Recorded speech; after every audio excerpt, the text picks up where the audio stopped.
আচরণবিধি লঙ্ঘনের অভিযোগ দ্রুত অবহিত করার আহ্বান ইসি। রাজনৈতিক চাপে ব্যালট পরিবর্তন না করার ঘোষণা।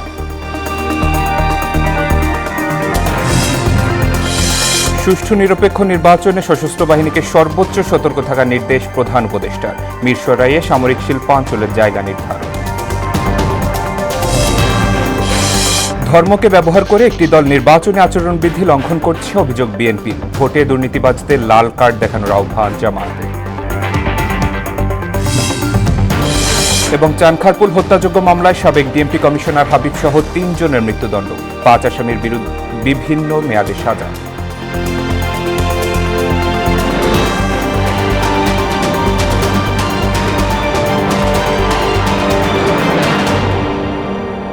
আসসালামু আলাইকুম, স্বাগত মোহনা সংবাদে। এতক্ষণ শুনছিলেন শিরোনাম, পুরো সংবাদের সঙ্গে আছি শেখ সাব্বির হোসেন।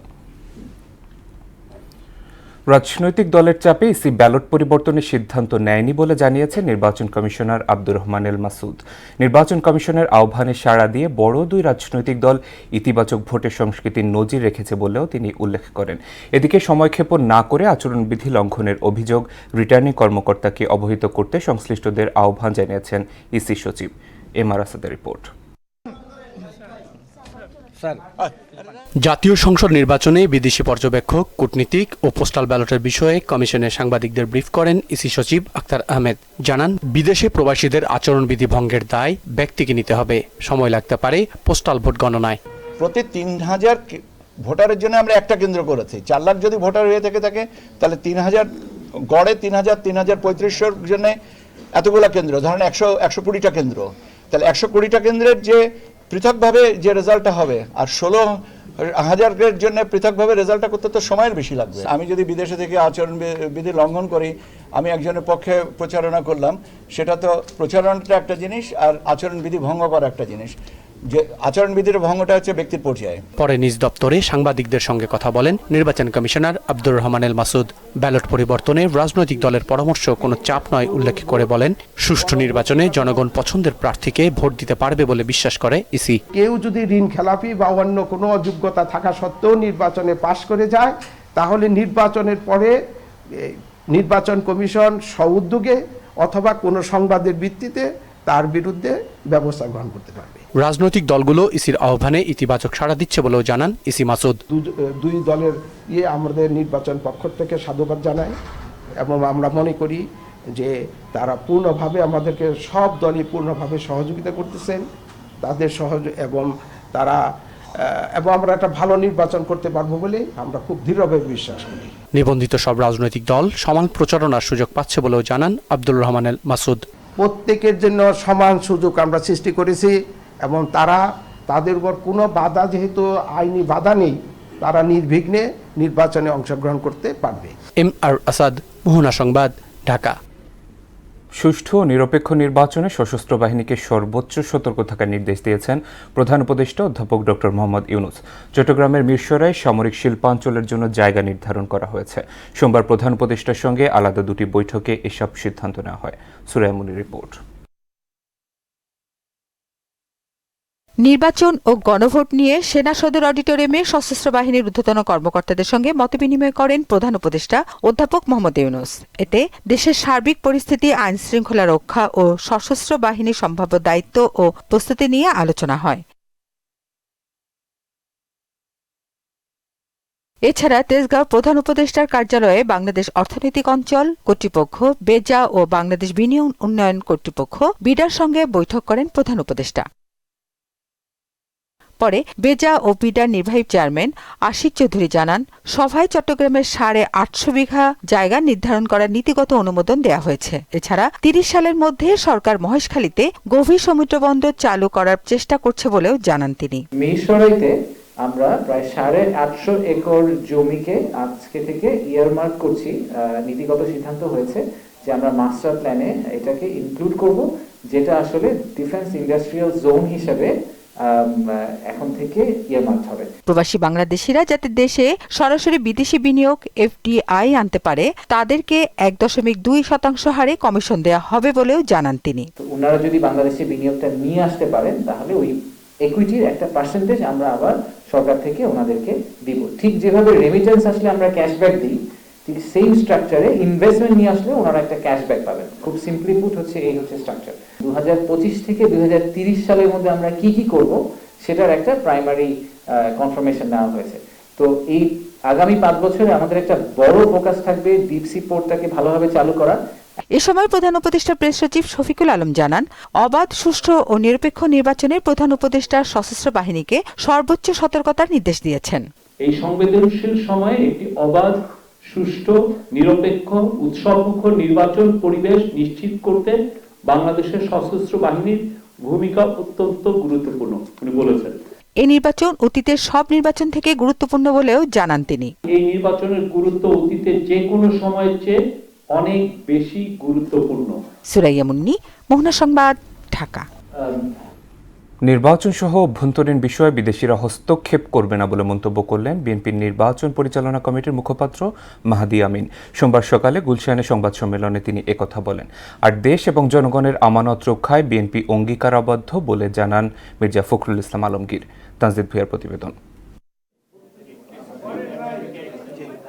সকালে গুলশানে বিএনপির কেন্দ্রীয় নির্বাচন পরিচালনা কমিটির সংবাদ সম্মেলন অনুষ্ঠিত হয়। জাতীয় নির্বাচন সামনে রেখে নানা বিষয়ে কথা বলেন ডক্টর মাহদি আমিন। বিএনপি আসন্ন নির্বাচনে সর্বোচ্চ সংখ্যক 10 জন নারী প্রার্থীকে মনোনয়ন দিয়েছে, যা নারীর ক্ষমতায়নে আমাদের দলীয় প্রতিশ্রুতির বহিঃপ্রকাশ। বিগত ফ্যাসিস্ট আমলে সবচেয়ে বেশি গুম, খুন, নিপীড়ন, হামলা, মামলা এবং নির্যাতনের শিকার হয়েছে যে দলটি, সেটি বিএনপি।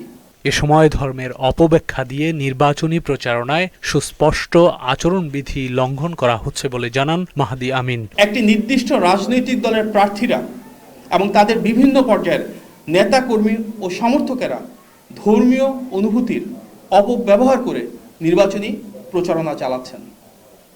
সামাজিক যোগাযোগ মাধ্যমে প্রকাশিত এ ধরনের কিছু পোস্ট এবং ভিডিও আমাদের সবার নজরে এসেছে। আশঙ্কা করছি যে ইতিমধ্যে সংগৃহীত এসব ব্যক্তিগত তথ্য ব্যবহার করে ভুয়া বা জাল ভোট প্রদান, প্রতারণামূলক ভোট, মৃত ব্যক্তিদের নামে ভোট প্রদান এবং মোবাইল ফাইন্যান্সিয়াল সার্ভিসের মাধ্যমে ভোটারদের আর্থিক প্রলোভন দেখিয়ে প্রভাবিত করার চেষ্টা করা হতে পারে।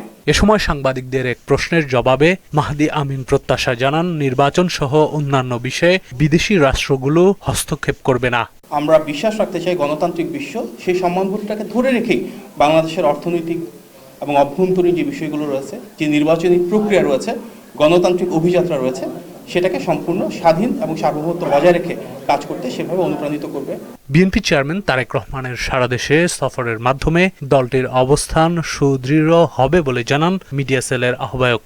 আগামী দিনগুলোতে তিনি যে জায়গাগুলোতে বা যে জেলাগুলোতে সফর তার বাকি আছে সেগুলো সম্পন্ন করলে পুরো দেশ তখন একটি পরিপূর্ণ নির্বাচনী জোয়ারে পরিণত হবে, যেটি আগামী দিনে বিএনপির নির্বাচিত হওয়া এবং আর রাষ্ট্র পরিচালনা করার একটা সুযোগ সৃষ্টি করে দেবে। এদিকে নিজ নির্বাচনী এলাকা ঠাকুরগাঁও 1 আসনের বেগুনবাড়ি পাইকপাড়ায় এক সভায় মির্জা ফখরুল ইসলাম আলমগীর নিজেদের মধ্যে বিভেদ সৃষ্টি না করে ঐক্যবদ্ধ থাকার আহ্বান জানান। আমরা আসলে জোর দিয়ে বলতে পারি, আমরা আমানত খেয়ানত করি না। আমরা যে ভোট নেই সেটা আমরা কাজ করার চেষ্টা করি। আমার মহাবন্ধের অনুরোধ করবো, আপনারা নির্বাচন ভোট দিতে যাবেন। আগামী নির্বাচনে ধানের শীষ প্রতীককে ভোট দিতে সবাইকে আহ্বান জানান মির্জা ফখরুল। তাহলে আমি আপনাদের কাজ করার সুযোগ পেতে পারি। তানজিদ ভুঁইয়া, মোহনা সংবাদ, ঢাকা। নির্বাচনী মাঠে ফ্যাসিবাদ, চাঁদাবাজ এবং দুর্নীতিবাজদের লাল কার্ড দেখাতে হবে বলে মন্তব্য করেছেন জামায়াতে ইসলামীর আমির ডাক্তার শফিকুর রহমান। চুয়াডাঙ্গায় 11 দলীয় জোটের সমর্থনে নির্বাচনী জনসভায় তিনি আরও বলেন, হ্যাঁ ভোট জিতে গেলে বাংলাদেশ জিতে যাবে, দুর্নীতি এবং চাঁদাবাজের কবর রচনা হবে। জামাত আল্লাহ ছাড়া কারো কাছে মাথা নত করে না। ভোটের বুথে ঢুকে প্রথম ভোটটি শক্ত করে মারতে হবে হার উপরে ইনশাআল্লাহ। হ্যাঁ জিতে গেলে বাংলাদেশ জিতে যাবে, হ্যাঁ জিতে গেলে ফ্যাসিবাদ আর ফিরে আসবে না, হ্যাঁ জিতে গেলে দুর্নীতি এবং চাঁদাবাজের কবর রচনা হবে, আর হ্যাঁ হেরে গেলে বাংলাদেশ হেরে যাবে।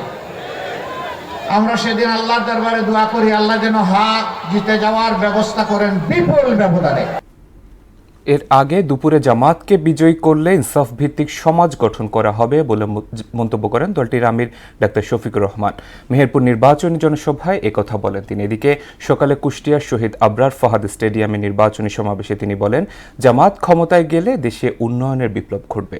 প্রতিনিধিদের তথ্যে আরও জানাচ্ছেন আফরিন পপি। নির্বাচনী প্রচারণায় আজ কুষ্টিয়া ও মেহেরপুর সফর করেছেন জামায়াতে ইসলামীর আমির ডাক্তার শফিকুর রহমান। দুপুরে মেহেরপুর সরকারি উচ্চ বালক বিদ্যালয় মাঠে আয়োজিত নির্বাচনী জনসভায় জামায়াতকে বিজয়ী করতে আহ্বান জানিয়ে ডাক্তার শফিকুর রহমান বলেন, জামায়াত মানুষের জন্য রাজনীতি করে। আমরা 5 বছর পর্যন্ত শিশুদের জন্য বিনা খরচে মানসম্মত শিক্ষা ইনশাআল্লাহ নিশ্চিত করব। যারা জীবনে দিয়েই চলেছেন জাতিকে, 60-65 বছর অতিক্রম হয়ে যাওয়ার পরে তাদেরও চিকিৎসার পূর্ণ দায়িত্ব নেবে রাষ্ট্র ইনশাআল্লাহ। আপনাদের দোয়া, আপনাদের ভালোবাসা, এই নিয়ে আমরা এগিয়ে যেতে চাই। কুষ্টিয়ার শহীদ আবরার ফাহাদ স্টেডিয়াম মাঠের জনসভায় জামায়াত আমির বলেন, তারা ক্ষমতায় গেলে দেশের উন্নয়নের বিপ্লব ঘটাবে, বেকারদের কর্মসংস্থানের ব্যবস্থা করা সহ চাঁদাবাজি ও দুর্নীতি বন্ধ করবে, পদক্ষেপ নেবে নারী সমাজের বিশেষ উন্নয়নে। আমরা মাদেরকে ইনশাআল্লাহ ঘরে, যাতায়াতে, কর্মস্থলে 3 জায়গায় আমরা পরম সম্মানের সাথে 2টি জিনিস আমরা নিশ্চিত করব ইনশাআল্লাহ। নাম্বার 1 তাদের মর্যাদা, নাম্বার 2 তাদের নিরাপত্তা। বাংলাদেশে প্রত্যেকটি সক্ষম পুরুষ এবং নারীর হাতে মর্যাদার কাজ আমরা তুলে দেব ইনশাআল্লাহ। বিশেষ করে যুবক যুবতীদের হাতে সিন্ডিকেট ভেঙ্গে একদম চুরমার করে দেওয়া, চাঁদাবাজিতে যারা লিপ্ত তাদেরকে আমাদের বুকে টেনে নিয়ে অন্য ভালো কাজে লাগিয়ে দেওয়া। এ সময় ফ্যাসিবাদের শেকড় উৎপাটন করতে গণভোটে হায়ের পক্ষে থাকতে সবার প্রতি আহ্বান জানান ডাক্তার শফিকুর রহমান। দেশের খেদমতটাও সেইভাবে ইনসাফের উপর দাঁড়িয়ে করতে পারে। আফরিন পপি, মোহনা সংবাদ। 24-এর গণঅভ্যুত্থানকালে চানখারপুলে 6 হত্যা মামলায় ডিএমপির সাবেক কমিশনার হাবিবুর রহমান সহ 3 জনকে মৃত্যুদণ্ড দিয়েছেন ট্রাইব্যুনাল। বাকি 5 আসামিকে ভিন্ন মেয়াদে সাজা দেওয়া হয়। সোমবার আন্তর্জাতিক অপরাধ ট্রাইব্যুনাল 1 এই রায় ঘোষণা করেন। কয়েকজনের সাজা কম হয় আপিলের সিদ্ধান্ত প্রসিকিউশনের। মুদাসির আলীর প্রতিবেদন।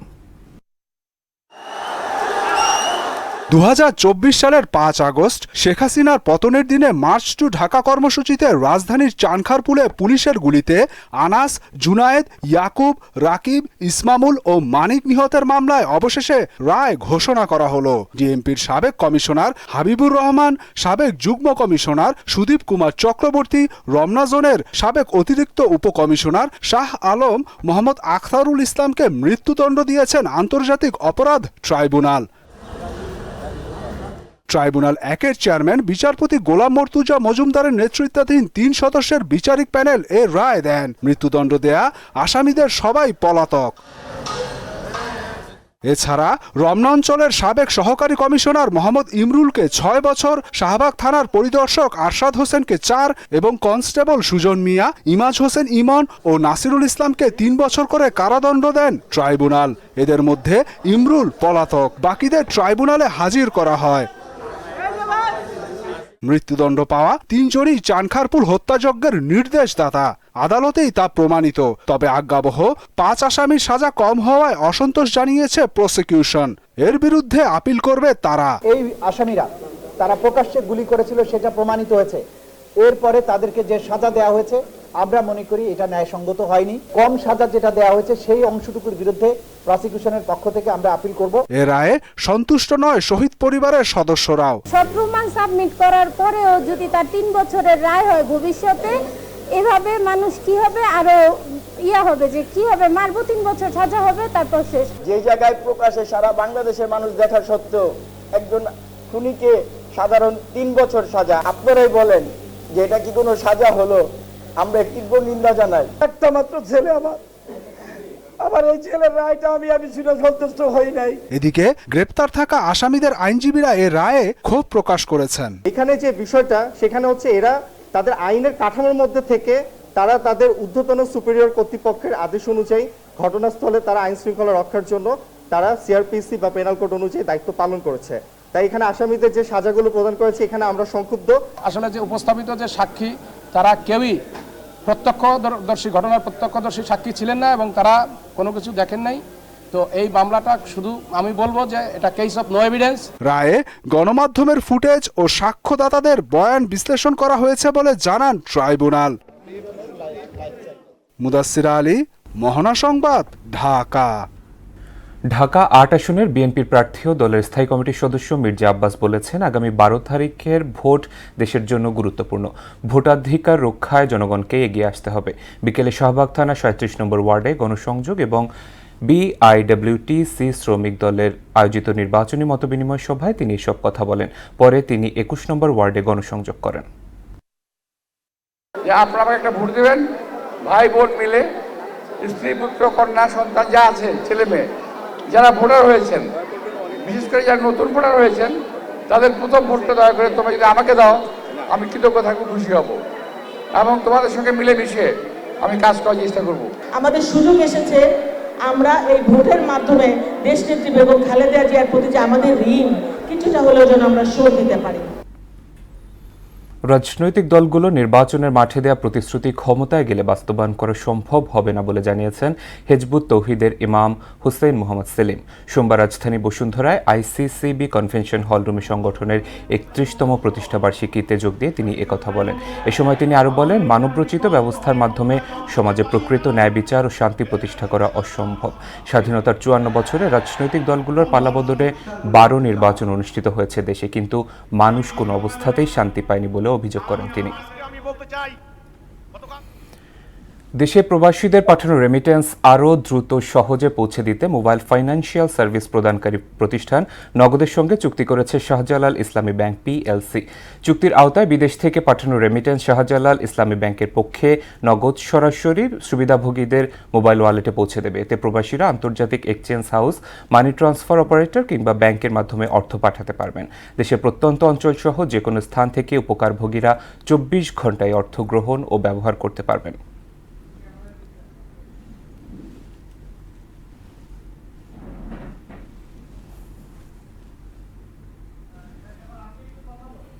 এবারে আন্তর্জাতিক প্রসঙ্গ। ইরানের সাম্প্রতিক সরকার বিরোধী বিক্ষোভ, সন্ত্রাস, সশস্ত্র বাহিনীর উপর হামলা ও ধ্বংসাত্মক কাজে যারা উস্কানি দিয়েছেন তাদের ছাড় দেওয়া হবে না বলে জানিয়েছেন দেশটির প্রধান বিচারপতি গোলাম হোসেন মোহসেনি এজেই। তিনি বলেন, জনগণ দাবি করছে যে সরকার বিরোধী বিক্ষোভে যারা দাঙ্গা, সন্ত্রাসবাদ ও সহিংসতায় উস্কানি দিয়েছে তাদের যত দ্রুত সম্ভব বিচার করা হোক। অন্যদিকে ভেনেজুয়েলার অন্তর্বর্তীকালীন প্রেসিডেন্ট ডেলসি রদ্রিগেজ জানিয়েছেন তিনি ওয়াশিংটন থেকে যথেষ্ট নির্দেশ পেয়েছেন। তিনি বলেন, অভ্যন্তরীণ দ্বন্দ্বের সমাধান ভেনেজুয়েলা নিজেই করতে চায়, বিদেশি শক্তির হস্তক্ষেপ আর নয়। খেলার খবর, ক্রিকেট। আসন্ন টি-20 বিশ্বকাপের চলমান পরিস্থিতি নিয়ে চূড়ান্ত সিদ্ধান্ত আগামী সপ্তাহে নেওয়া হবে বলে জানিয়েছেন পাকিস্তানের স্বরাষ্ট্রমন্ত্রী ও পাকিস্তান ক্রিকেট বোর্ডের চেয়ারম্যান মহসিন নকভি। সামাজিক যোগাযোগ মাধ্যম এক্সে দেয়া পোস্টে বিষয়টি তিনি নিশ্চিত করেছেন। বাংলাদেশের টি-20 বিশ্বকাপ বয়কটের পর বিশ্ব ক্রিকেটে শুরু হয়েছে তোলপাড়। একদিন আগে বিশ্বকাপের দল ঘোষণা করলেও বয়কটের ইঙ্গিত দিয়ে রেখেছিলেন মহসিন নকভি। তবে বিশ্বকাপে পাকিস্তানের অংশগ্রহণের সিদ্ধান্ত প্রধানমন্ত্রী শেহবাজ শরীফের হাতে ছেড়ে দিয়েছেন তিনি। শেষ করব মোহনা সংবাদ, যাওয়ার আগে শিরোনামগুলো আরও একবার।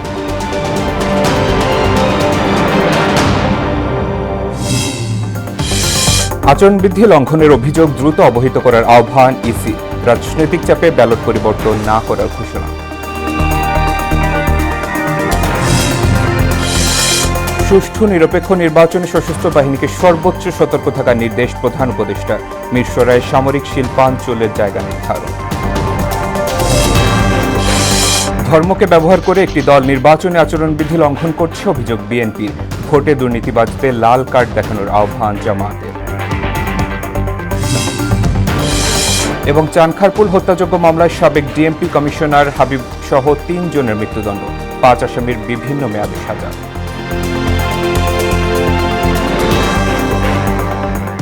দর্শক, এই ছিল মোহনা সংবাদে। পরবর্তী সংবাদ রাত ১২টায়। মোহনার সবশেষ খবর জানতে ভিজিট করুন www.mohana.tv। সংবাদ দেখতে পারেন ফেসবুক এবং ইউটিউবে। এতক্ষণ সঙ্গে থাকার জন্য ধন্যবাদ সবাইকে।